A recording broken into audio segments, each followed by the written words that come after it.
Point అలా ఏంటంటే అధికార మార్పిడి స్మూత్గా చేసుకెళ్తున్నారు.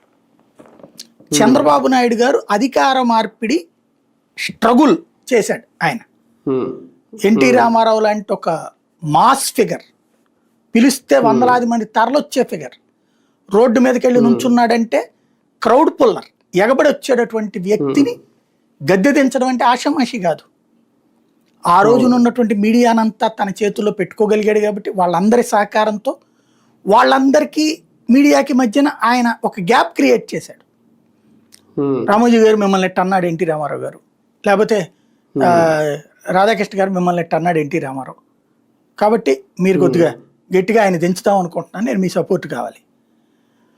ఈ ప్రభుత్వం తరపున ఆయా సంస్థలకి వెళ్ళే బెనిఫిట్స్ ఆపిచ్చారు. ఈ ఆపించింది ఎన్టీ రామారావు డైరెక్ట్, లేకపోతే అది మధ్యలో చంద్రబాబు వాళ్ళకి తెలియదుగా. ఎన్టీ రామారావు ఏం చెప్పారు, వాళ్ళు నమ్మారు.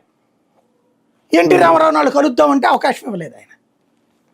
దాంతో వాళ్ళు యాక్సెస్ ఉండేవాడు, మనవాడు సీఎం అయితే బాగుంటుందా, మనల్ని కలవాలంటే అపాయింట్మెంట్లకు బిల్డప్లు ఇచ్చేటటువంటి ఎన్టీ రామారావు కావాలనుకున్నప్పుడు మనవాడిని సీఎం చేసుకుంటే బెటర్ కదా అన్నటువంటి ఆలోచన ఆ మీడియాకు వచ్చి ఎన్టీ రామారావు మీదనే డైరెక్ట్ యుద్ధం వాళ్ళు ప్రకటించి చంద్రబాబుని సరైన హీరోగా ప్రత్యామ్నాయంగా చూపించుకొచ్చారు.